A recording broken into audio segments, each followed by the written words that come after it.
ರಾಜ್ಯಾದ್ಯಂತ ಇವತ್ತು ಅಂದರೆ ಬಹುನಿರೀಕ್ಷಿತ ನಿನ್ನೆ ನಡೆದಿತ್ತು 3991 ಸಿವಿಲ್ ಕಾನ್ಸ್ಟೇಬಲ್ ಹುದ್ದೆಗಳ ನೇಮಕಾತಿ ಪರೀಕ್ಷೆ ಅಂತಿಮವಾಗಿದೆ. ಅಂದರೆ ಒಂದೆಡೆ OMR ಶೀಟ್ ಅದಲು ಬದಲಾಗಿದೆ, ಮತ್ತೊಂದೆಡೆ ಪ್ರಶ್ನೆ ಪತ್ರಿಕೆ ತಡವಾಗಿ ನೀಡಿದ್ದಾರೆ ಅಂತ ಹೇಳಿ ಆರೋಪಗಳು ಕೇಳಿಬಂದಿದ್ದಾವೆ. ಇದರಿಂದ ಅಭ್ಯರ್ಥಿಗಳು ರಚ್ಚಿಗೆದ್ದಿದ್ದಾರೆ. ಇದೇ ವಿಚಾರವಾಗಿ ಸರ್ಕಾರದ ವಿರುದ್ಧ ವಾಗ್ದಾಳಿ ಮಾಡಿರುವ ವಿಧಾನಸಭೆ ವಿಪಕ್ಷ ನಾಯಕ ಆರ್ ಅಶೋಕ್ ಅವರು ಮತ್ತೊಮ್ಮೆ ಕಾಂಗ್ರೆಸ್ ಸರ್ಕಾರದ ವೈಫಲ್ಯ ಅಂತ ಹೇಳಿದ್ದಾರೆ.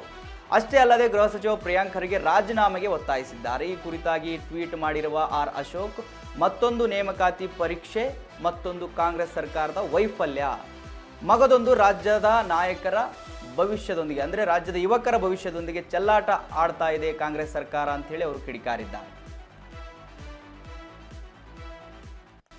ಎಸ್ ವೀಕ್ಷಕರೇ, ನೋಡಿ ನಿನ್ನೆ ಎಕ್ಸಾಮ್ ನಡೀತು, ಪೊಲೀಸ್ ಕಾನ್ಸ್ಟೇಬಲ್ ಎಕ್ಸಾಮ್.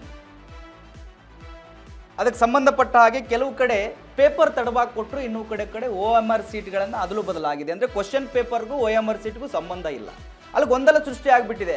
ಅದು ಸ್ಕ್ಯಾನ್ ಆಗುತ್ತೋ ಇಲ್ವೋ, ನಮ್ಮ OMR ಸೀಟ್ ನಾವು ಫಿಲ್ ಮಾಡಿದಾಗ ಅದು ಸ್ಕ್ಯಾನ್ ಆಗುತ್ತೋ ಇಲ್ವೋ ಅಂಥೇಳಿ ವಿದ್ಯಾರ್ಥಿಗಳಿಗೆ ಗೊಂದಲ ಸೃಷ್ಟಿ ಆಗಿಬಿಟ್ಟಿದೆ. ಅಂದರೆ ಕ್ವಶನ್ ಪೇಪರಲ್ಲಿ ಯಾವ ನಂಬರ್ ಇರುತ್ತೋ OMR ಸೀಟಲ್ಲೂ ಅದೇ ನಂಬರ್ ಇದ್ದರೆ ಆಗ ಯಾವ ಕ್ವಶನ್ ಬಂದಿರುತ್ತೋ ಆ ಸೀರಿಯಲ್ ಪ್ರಕಾರವೇ OMR ಅಲ್ಲೂ ಕೂಡ ಅದೇ ನಂಬರ್ ಇದ್ದಾಗ ಸ್ಕ್ಯಾನಿಂಗ್ ಸುಲಭ ಆಗುತ್ತೆ. ಅಕಸ್ಮಾತ್ ಈ ಥರ ಗೊಂದಲದವರು ಎಕ್ಸಾಮ್ ಬರೆದಾಗ ಸ್ಕ್ಯಾನ್ ಆಗಲಿಲ್ಲ ಅಂದರೆ ಎಕ್ಸಾಮ್ ಬರೆದವರು ವಿಫಲ ಆಗ್ತಾರೆ. ಸೊ ಆ ಕಾರಣಕ್ಕಾಗಿ ವಿದ್ಯಾರ್ಥಿಗಳು ಏನು ಮಾಡಿದ್ದಾರೆ, ಗೊಂದಲಕ್ಕೆ ಒಳಗಾಗಿ ಈ ಎಕ್ಸಾಮು ಕ್ಯಾನ್ಸಲ್ ಆಗಬೇಕು, ಮರು ಎಕ್ಸಾಮ್ ಆಗಬೇಕು ಅಂತೇಳಿ ಪ್ರತಿಭಟನೆಗೆ ಇಳಿದ್ಬಿಟ್ಟಿದ್ದಾರೆ. ಅವ್ರು ಲೀಕ್ ಆಗಿಬಿಟ್ಟಿದೆ ಇದು ಅಂತ ಹೇಳಿ.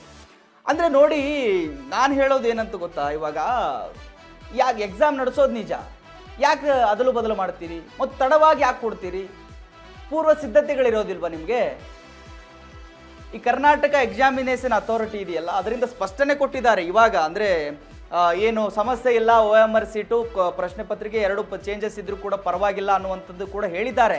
ಬಟ್ ಸ್ಟೂಡೆಂಟ್ಗಳಿಗೆ ಆ ಗೊಂದಲದಿಂದ ಹೊರಗಡೆ ಬಂದುಬಿಟ್ಟಿದ್ದಾರೆ. ಅವರು ಫಸ್ಟೇ ಸಿದ್ಧತೆ ಮಾಡ್ಕೋಬೇಕ್ರಿ. ಅದಕ್ಕೇನು ಎಲ್ಲ ಈ ಸಿಬ್ಬಂದಿಗಳಿಗೆ ಅಂದರೆ ಸ್ಟೂಡೆಂಟ್ಗಳಿಗೆ ಏನಾಗಿದೆ ಅಂತಂದರೆ, ಸ್ಟೂಡೆಂಟ್ಗಳು ಬೈತಾ ಇದ್ರು, ಈ ಎಕ್ಸಾಮಿನೇಷನಲ್ಲಿ ಇರ್ತಾರಲ್ಲ, ಈ